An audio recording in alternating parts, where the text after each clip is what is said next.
Ngayong patapos na ang taon, kanya-kanya ngayong lapag ang mga netizen ng mga 2025 plot twist. Kabilang na ang isang babae mula po sa Cavite na ang plot twist, ang biglaan niyang pagluwal ng isang sanggol sa parehong araw kung kailan niya nalaman na siya'y buntis. Paano nangyari ito? Kuya Kim, ano na? Sa TikTok post na ito ng taga Dasmariñas, Cavite na si Francis, finlex niya ang plot twist ng kanyang 2025. Ang inakala niyang simpleng sakit ng tiyan, halos 9 na buwang gulang na sanggol na pala ang laman.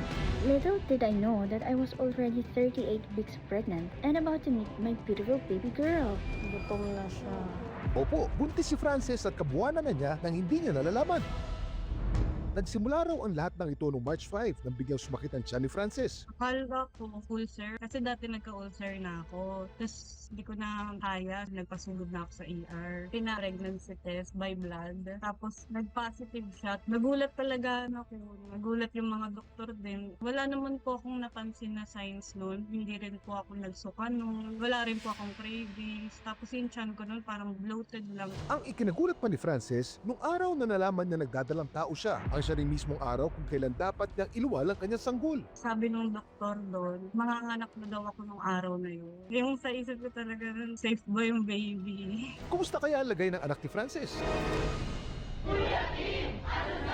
Ayon sa eksperto, ang tawag sa kondisyon ni Francis, cryptic pregnancy. Ang cryptic pregnancy ay isang kondisyon kung saan ang isang babae ay hindi niya alam siya ay buntis. Ito ay nangyayari dahil sa kawalan ng mga signs and symptoms ng early pregnancy katulad ng pagsusuka, pagkahilo, or missed period. Na-experience lang nila is parang feeling nila nag-gain sila ng weight na akala nila is normal lang. Sometimes akala nila nagkaka-period sila pero hindi talaga to yung totoong menstruation nila. Bagkus ito ay usual na mga bleeding katulad ng for example implantation bleeding siya kung saan nag-implant na yung fertilized na ovum doon sa matres ng isang babae. Maraming rason kung bakit nagiging cryptic ang pagbubuntis ng isang babae, gaya ng hormonal imbalance, irregular period, at stress. Ito ay uncommon but it's not extremely rare. Based sa studies, 1 out of 500 women ay nakaka-experience ng ganito kung saan na nalaman nila na buntis na sila kapag sila ay 5 months na or 20 weeks pregnant. At 1 out of 2,500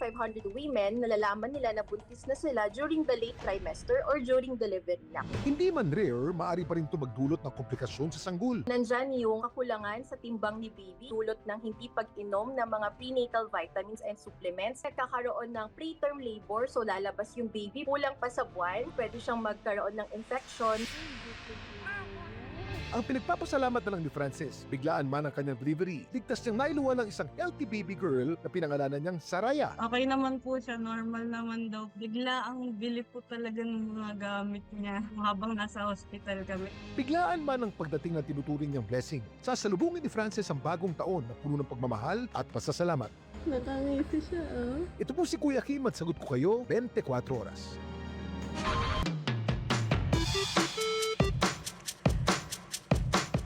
Ilang oras na lang, masaya at maingay nating sasalubungin ang 2026. Pero pakiusap po ng mga fur parent at animal rights group, dahan-dahan lang sa paggamit po ng paputok para maiwasang mangyari sa ating mga alaga ang sinapit ng isang aso sa Baguio. Nang dahil kasi sa paputok, nalagay sa alanganin ang buhay nito. Kuya Kim, ano na? Nahirapang huminga at kinailangan pa isailalim sa close monitoring ang asong ito. Bumagsak daw kasi ang kanyang oxygen level dahil sa matinding stress. Ang rason, dahil sa paputok. Kwento ng kanyang fur mom na si Chris, gabi nitong December 22 nang bigla raw nagpaputok sa labas ng kanilang bahay sa Baguio City. Sa sobrang gulat, halos magkulay asul na raw ang gilagid at dila ni Sianingning. Ang kinabahala pa ni Chris, maselan pa man din daw ang kalusugan ni Sianingning. Na-diagnose kasi ito noong 2021 ng heart enlargement at tracheal collapse. Inoxygen siya buong madaling araw. Tapos inantay namin yung pag-open ng vet. Ang pinagtataka ni Chris, paanong may nakapagpapatok sa kanilang lugar? Gayong ayon sa kanilang city ordinance, bawal ang paputok at iba pang pyrotechnic devices sa Baguio. Talagang random, merong magpapaputok. Kumusta na kaya lagay ni Sianingning? Ang mga aso takot sa malakas na ingay. Ang kanila kasing pandinig napakasensitibo. Meron talaga silang ability to hear yung mga low and high frequency sound for survival. They were using sound to connect with other dogs. Ang malalakas na ingay maaaring magdulot sa kanila ng takot, stress at anxiety. Nandyan yung nagiging sobrang sila agitated, malikot, nandyan din yung pagiging sobrang malamping. Nakakita din tayo ng mga destructive behavior o yung naninira ng mga gamit dahil stress sila. Unprecedented yung bigla ang pag-ihi, bigla ang pagpupo kasi takot na takot sila. Combination of physical and behavioral changes. Kaya noon pa man, maraming grupo nang nananawagan na iwasan ang magpaputok sa pagsalubong sa bagong taon. Samantala, sa kabila ng sinasagawang close monitoring, si Ningning, binawian pa rin ng buhay. Siya yung pinakamatagal na inalagaan ko na namatay. Nahirapan na kung ilibing siya umabot ng 3 days. Strict ang implementation namin ng firecracker ban. Naglabas ang ating butihing mayor ng memorandum ang lahat ng mga barangay officials, including Baguio City Police Office and Public Order and Safety Division, will be held liable and accountable whenever meron pong nagpaputok, especially po when there is firecracker-related injuries. Although may campaign ang Baguio, tsaka PNP, pero parang nakukulangan ako. We make it a point na secure yung mga pets natin na nasa area sila, na hindi masyadong naririnig yung papatok. Maging sensitive din sana sila sa mga nararamdaman namin mga pet owners. Ilang oras na lang sasalubungin na natin ang 2026. Mas masaya ang bagong taon kung wala tayong takot na nadarama. Pati na ang ating mga alaga. Ito po si Kuya Kim, masagot ko kayo 24 oras. Mga kapuso, bago natapos ang 2025, may mga bagong naitala at nadiskubring species ng halaman at lamang dagat sa ating bansa. Saan matatagpuan ang mga ito? Kuya Kim, ano na? Sa tinuturing na Philippines' last frontier, ang probinsya ng Palawan, may nadiskubre kamakailan na bagong species ng pitcher plant na tanging sa isla lamang makikita. Di gaya ng ibang pitcher plant, ang peristome o bunganga ng pitchel nito napakalaki, kaya tinawag itong Nepenthes megastoma. Ang ibig sabihin kasi ng megastoma sa salitang Griego, malaking bibig. Ang Nepenthes megastoma nadiskubre ng mga grupo ng eksperto sa isang matarik at mabatong parte ng Puerto Princesa Subterranean River National Park. Dahil mahirap itong malapitan, gumamit pa raw ang grupo ng drones at long-range camera para madokumento ito. Ang nakakalungkot lang, kahit kakadiskubre pa lang ng Nepenthes megastoma, critically endangered raw ito ayon sa IUCN. Ito naman ang Bulbophyllum placochilum j.jefferm, isang rare orchid. Sa hinaba-haba ng panahon, pinaniniwalang extinct na ito sa Pilipinas. Hanggang kamakailan lang, dilathala sa isang pag-aaral, may mga nadokumentong Bulbophyllum placochilum population sa Mount Malinaw sa Albay, pati na sa South Cotabato at Misamis Oriental sa Mindanao. Pero kahit nag-expand man daw ang range ng naturang orchid, pinopropose ng mga eksperto na i-classify ito bilang vulnerable sa IUCN criteria. At hindi lang ang ating mga kagubatan ng hitik sa likas na yaman, pati na ang ating karagatan. Ayon naman sa pag-aaral ng isang grupo ng marine researchers, may ilang species ng box jellyfish na unang beses daw nakita at nai-record sa katubigan ng Pilipinas. Kaya ng Alatina alata, Caribdea cuboides, Malo at Morbaca virulenta. May mga nadokumento na silang bagong records ng Copula, Sidikisi at Malo Filipina. Ang karamihan sa mga box jellyfish o salabay na naitala sa aming pag-aaral ay maaaring nagtataglay ng kamandag. Mahalagang malaman natin ang eksaktong species upang makatulong sa antivenom para sa box jellyfish. Ang pagdodokumento nito maaaring magpakita kung gaano kalaki ang biodiversity sa loob ng karagatan ng Pilipinas, lalo na ang ating teritoryo ay nasa loob ng tinatawag na Coral Triangle.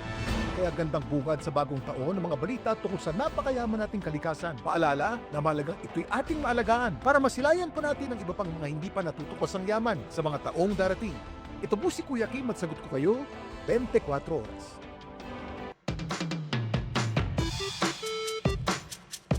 Sa mga madalas sumakay ng motorcycle taxi riyan, siguraduhin sapat ang tulog bago bumiyahe. May isa kasing pasahero sa Thailand na nahulog sa motorsiklo dahil inabutan umano ng antok sa daan. Kuya Kim, ano na? Sa videong ito nakuha sa Nonthaburi, Thailand, makikita ang isang lalaking pasahero na nakangkas sa isang motorsiklo. Nang walang kung ano-ano, ang lalaki biglang lumiyad at nahulog sa umaandar na motor. Ang motorcycle taxi rider, nataranta at agad na binalikan ang bumulagtang pasahero. Pero laking gulat niya nang bigla itong bumangon at naglakad pabalik sa kanyang motor. At dahil wala naman daw itong tinamong sugat, tumuloy pa rin daw ito sa biyahe. At kaya raw ito nahulog dahil siya'y nakatulog. Pero may ideya ba kayo kung bakit tayo inaantok? Kuya Kim! Ano na? May iba't ibang rason kung bakit tayo nakakaramdam ng antok. Una, dahil sa ating body clock o yung tinatawag na circadian rhythm. May natural na oras kasi ang ating katawan na nagsasabi kung kailan tayo gising at kailan tayo dapat matulog. May oras kung kailan nag-i-increase yung ating serotonin or melatonin na tinatawag natin na siyang nag-facilitate ng sleep. Actually, 9 p.m., 10 p.m., nag-start na mag-increase yung ating serotonin levels. So, dyan talaga medyo inaantok na tayo, no? Kaya kung hindi natin tinry i-sleep the next day, yung energy level natin down, kaya aantokin po tayo. Maring dulot din ito ng chemical sa ating utak na kung tawagin ay adenosine. Habang tayo gising, naiipon ang adenosine sa ating utak. Mas maraming naiipong adenosine, mas aantukin ka. At natatanggal lang ito kapag tayo natutulog. May inaantok din pagkatapos kumain. Pag kumakain po kasi tayo, nag-i-increase din na tawag nating glucose levels or sugar sa ating katawan. In short po, nandun yung focus ng katawan natin, ng metabolism. And so yung ating brain po natin, ating organs, kalma lang muna siya. At tas pagtaas ng sugar po sa ating katawan, medyo inaantok po tayo. At kapag kulang, hindi maayos at hindi sapat ang ating tulog o pahinga, siguradong aantukin talaga tayo niyan. Napakahalaga ng tulog. Because when we are sleeping, that's when our body repairs. So sa mga bata po, mas marami ang kailangan. Tapos habang tumatanda po tayo, umiikli po yung tulog natin. So pag tayo ay adults, we need around 6 or 7 to 9 hours of sleep. Huwag baliwalain ang tamang pahinga. Mas malinaw tayong nakakapag-isip at makakaiwas pa tayo sa disgrasya. Ito po si Kuya Kim at sagot ko kayo, 24 oras.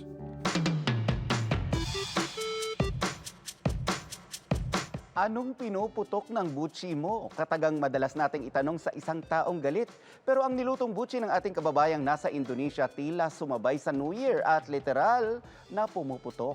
Bakit pumutok ang kanyang butchi? Kuya Kim, ano na? Sino ba namang hindi puputok ang butchi o magagalit? Kung ang butchi ihahain mo, literal na pumuputok. Ay, ano man yung buto ng mga butchian ni Uy. Tila nakisabay pa sa pagpasok ng 2026. Ang pumuputok na butchi. Handa ng kababayan nating nasa Indonesia na si Pearly. Hindi po ito ang first time na nagluto ako ng butchi. Mahigit na 5 beses na pagprito ko, nag-golden brown na siya as usual. Nung nilagay ko na sa plato at ayun, nagsiputukan.